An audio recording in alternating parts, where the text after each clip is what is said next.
Good morning all of you. कैसे हैं आप सभी? आशा आप सभी अच्छे होंगे। जो आज का हमारा टॉपिक है वो है Lok Sabha, the house of people. इसको आम सभा भी कहा जाता है, जनता की सभा भी कहा जाता है, क्योंकि इसमें जो आम जनता ही इसमें भाग ले सकती है। कोई भी व्यक्ति भाग ले सकता है आम जनता में, कोई भी ऐसा नहीं है कि विशेष लोग इसमें भाग लेंगे। इसलिए क्या है, इसको हाउस ऑफ पीपल कहा जाता है, आम लोगों की सभा इसको कहा जाता है। इससे पहले हमने विधान पालिका के बारे में भी पढ़ा था। जो विधान पालिका होती है, विधान पालिका जिसको संसद भी कहा जाता है, इसके 3 महत्वपूर्ण अंग हैं: राष्ट्रपति, लोकसभा और राज्यसभा। इन तीनों से मिलकर क्या है, संसद या विधान पालिका का निर्माण होता है। किसी एक को काटकर हम नहीं कह सकते कि ये विधान पालिका है। इन तीनों की इसमें महत्वपूर्ण भूमिका होती है। तो आज हम लोकसभा के बारे में डिटेल से पढ़ेंगे कि लोकसभा का गठन कब हुआ था, इसमें कितने सदस्य हैं इत्यादि। तो सबसे पहले कि जो लोकसभा, उसका जो गठन है, लोकसभा के जो गठन की व्यवस्था है, संविधान के आर्टिकल 81 के अनुसार इसके गठन की व्यवस्था है। इसका गठन की व्यवस्था की गई है। कब हुआ था इसका गठन? सबसे पहले 17 अप्रैल 1952 को, 51-52 में जब आम चुनाव हुए थे, उसके बाद इसका गठन किया गया था। और जो जीवी मावलंकर हैं,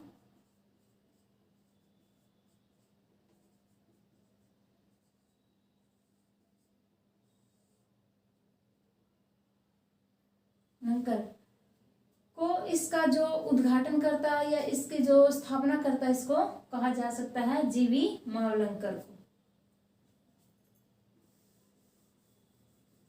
17 अप्रैल 1952 को हुआ था। अब है कि इसमें सदस्य कितने, इसकी जो संरचना है कैसी है, सदस्य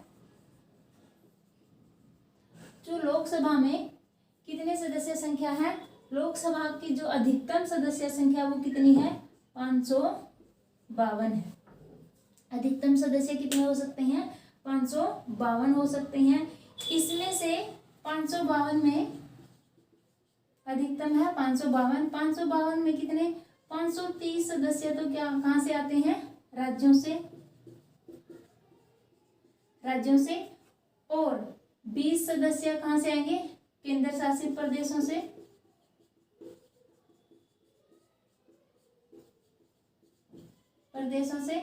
तथा 2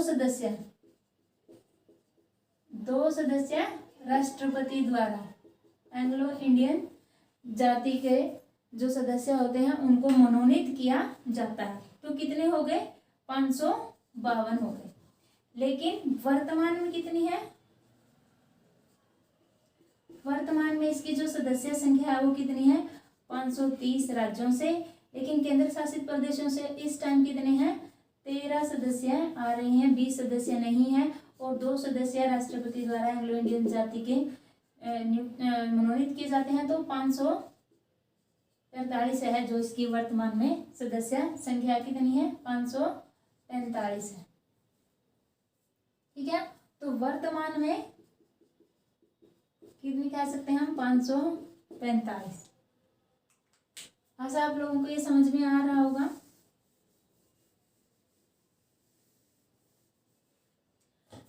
अब है कि जो सदस्य होते हैं उनकी योग्यताएं क्या हो, कौन व्यक्ति लोकसभा का सदस्य बन सकता है, उसकी योग्यताएं होंगी। सदस्यों की योग्यताएं क्या क्या होनी चाहिए? फर्स्ट ऑफ ऑल वह क्या है, भारत का नागरिक हो, भारत का नागरिक होना चाहिए। सेकंड है, किसी भी लाभ के पद पर ना हो, लाभ के पद पर न हो। और जो उसकी जो विधानसभा का सदस्य बनने की योग्यता रखता हो एज वाइज, मतलब उसकी जो आयु है कितनी हो 25 वर्ष, 25 वर्ष, या विधानसभा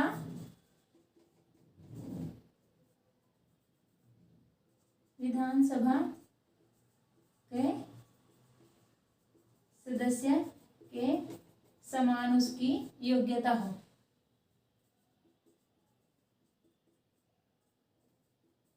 तो कहने का मतलब है कि जो प्रधानमंत्री है, प्रधानमंत्री की एज कितनी होनी चाहिए मिनिमम, प्रधानमंत्री बनने के लिए मिनिमम एज कितनी होनी चाहिए 25 वर्ष होनी चाहिए, क्योंकि लोकसभा में जो बहुमत दल का नेता होता है वही क्या सरकार का निर्माण करता है, प्रधानमंत्री उसी को बनाया जाता है, इसलिए प्रधानमंत्री की जो एज है वो कितनी होनी चाहिए 25 वर्ष होनी चाहिए। तो ये उसकी योग्यताएं होंगी कि कौन व्यक्ति क्या है लोकसभा का सदस्य बन सकता है।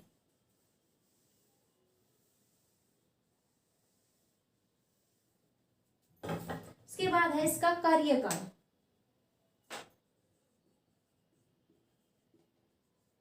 कार्यकाल जो अवधि होती है लोकसभा की, अवधि कितनी होती है लोकसभा की, मतलब कार्यकाल कितना होता है 5 वर्ष का होता है, 5 वर्ष का कार्यकाल होता है। लेकिन 5 वर्ष से पहले भी क्या है इसको भंग किया जा सकता है, किसके द्वारा, प्रधानमंत्री की सलाह से, राष्ट्रपति के द्वारा 5 वर्ष से पहले भी लोकसभा को क्या है भंग किया जा सकता है। 42वें संवैधानिक संशोधन, संवैधानिक संशोधन 1976 में हुआ था। 42वां संवैधानिक संशोधन, इंदिरा गांधी की सरकार थी उस टाइम। तो उस समय इसकी जो लोकसभा की अवधि थी,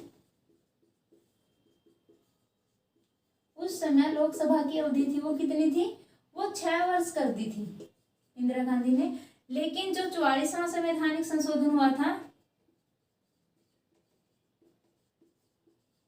44वें संवैधानिक संशोधन 1978 में मोरारजी देसाई की सरकार थी, उस समय लोकसभा की अवधि को फिर दोबारा से 5 वर्ष कर दिया था। ये बात ध्यान रखने वाली है कि एक बार 6 वर्ष कब किया था, 42वें संवैधानिक संशोधन के अकॉर्डिंग 1976 में किया था, लेकिन 44वें संवैधानिक संशोधन के बाद फिर 5 वर्ष कर दी थी। लेकिन 5 वर्ष से पहले भी क्या है लोकसभा को भंग किया जा सकता है।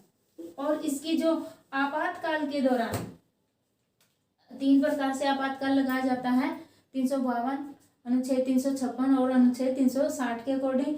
352 जब आपातकाल लगा हो तो इसकी अवधि को एक एक साल करके 3 वर्ष के लिए आपातकाल में बढ़ाया भी जा सकता है।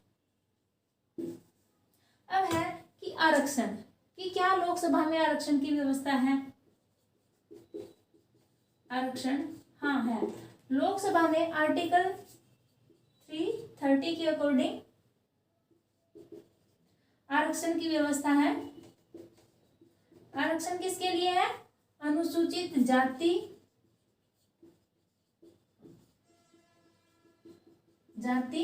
तथा जनजाति, अनुसूचित जाति तथा जनजाति के लिए आरक्षण की व्यवस्था है। अनुसूचित जनजाति के लिए कितनी सीटें हैं, 84 सीटें हैं। आरक्षित और अनुसूचित जनजाति के लिए क्या है, 47 सीटें आरक्षित की गई हैं। उसके बाद है इसमें एक अध्यक्ष और उपाध्यक्ष होता है।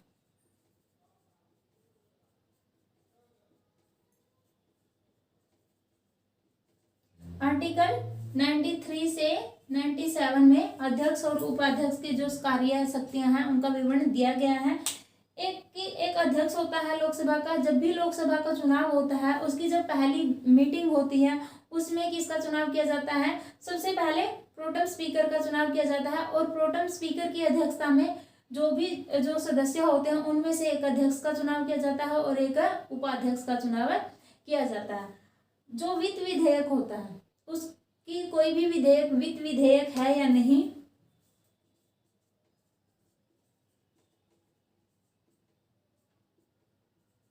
है या नहीं, ये बहुत इंपॉर्टेंट क्वेश्चन है। कोई भी विधेयक वित्त विधेयक है या नहीं, इसका इसका निर्णय किसके द्वारा किया जाता है? जो लोकसभा का अध्यक्ष होता है उसके द्वारा किया जाता है। ये बहुत बहुत इंपॉर्टेंट क्वेश्चन है। अब क्या है, 17वीं लोकसभा चल रही है और इसका जो अध्यक्ष कौन है? अध्यक्ष कौन है? ओम बिरला। बीजेपी से है ये, तो इसके अध्यक्ष हैं।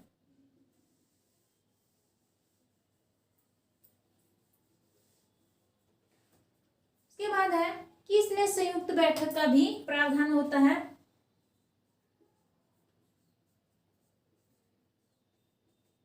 जो संयुक्त बैठक होती है आर्टिकल 108 के अकॉर्डिंग संयुक्त बैठक का प्रावधान होता है। संयुक्त बैठक में क्या होती है? होता है कि राष्ट्रपति के द्वारा यह बुलाई जाती है।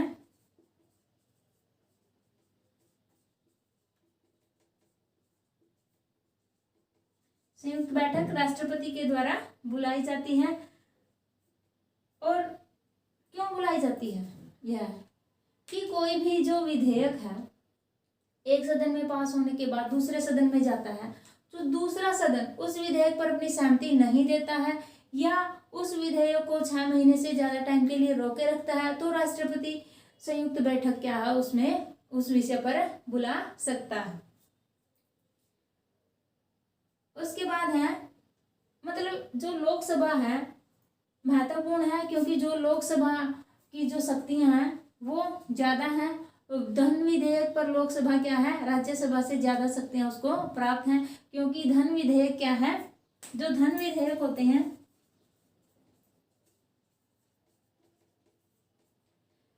किसमें? लोकसभा में